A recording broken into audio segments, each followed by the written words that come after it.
नमस्कार, मी सागर जोशी. TV9 मराठीमध्ये आपलं स्वागत.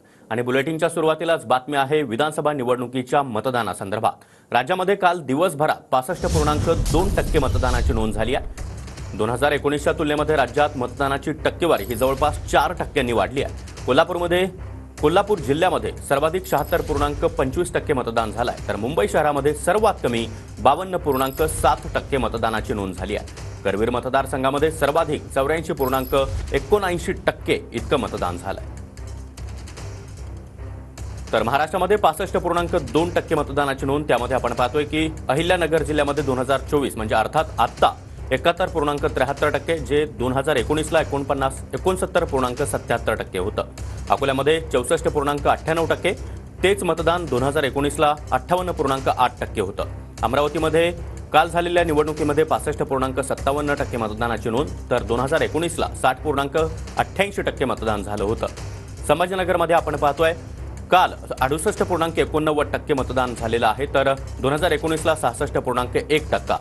तर बीडमध्ये 66.41% मतदानाची नोंद काल झाली आहे, तर 2019ला तेच मतदान 68.36% इतकं होतं. तर भंडारा जिल्ह्यामध्ये काल 69.42%, 2019ला 68.27%. बुलढाण्यामध्ये 70.32%, तर 2019ला 65.42%. चंद्रपूरमध्ये काल 71.27%, तर 2019ला 64.83%.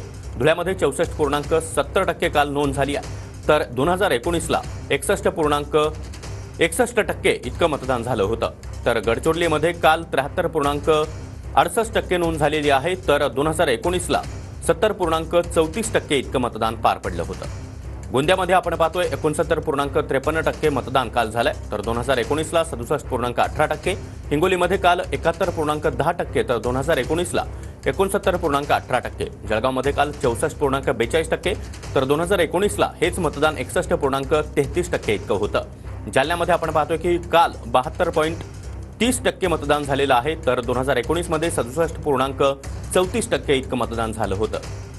तर कोल्हापूरमध्ये आपण पाहतोय काल 76.25% मतदान पार पडलंय, तर 2019मध्ये तेच मतदान 74.45% इतकं होतं. लातूरमध्ये आपण पाहतोय काल 66.92% मतदान झालेलं आहे, 2019ला हे मतदान 62.19% इतकं होतं. मुंबई शहरामध्ये किंचितशी वाढ झालेली आहे, 2019च्या तुलनेमध्ये 52.7% मतदान काल पार पडलंय, तर हेच मतदान 2019ला 48.22% इतकं होतं. मुंबई उपनगरामध्ये काल 55.77% मतदान पार पडलंय, तर 2019ला 51.28% होतं. नागपूरमध्ये 60.49% मतदान काल झालंय, तर 2019ला 57.39% इतकं मतदान झालेलं आहे. तर नांदेडमध्ये काल आपण पाहतोय की 64.92% इतकं मतदान झालेलं होतं, 2019ला हेच मतदान 67.77% इतकं होतं. तर नंदुरबारमध्ये आपण पाहतोय 2024 म्हणजे काल तो 69.15%, 2019ला 66.65%. नाशिकमध्ये काल 67.57%, तर 2019ला 62.18%. धाराशिवमध्ये 64.27% मतदान काल झालंय, तर 2019मध्ये हेच मतदान 62.91% इतकं झालं होतं. पालघरमध्ये देखील काल 65.95%, 2019ला 58.98% मतदान होतं. परभणीमध्ये देखील काल 70.38% मतदानाची नोंद झालेली आहे, तर 2019मध्ये हेच मतदान 68.27% इतकं होतं. अर्थात बीड आणि नांदेडमध्ये मतदानाची टक्केवारी काहीशी 2019च्या तुलनेमध्ये मात्र घसरली आहे. इतर मतदारसंघात ही टक्केवारी मात्र वाढलेली आहे.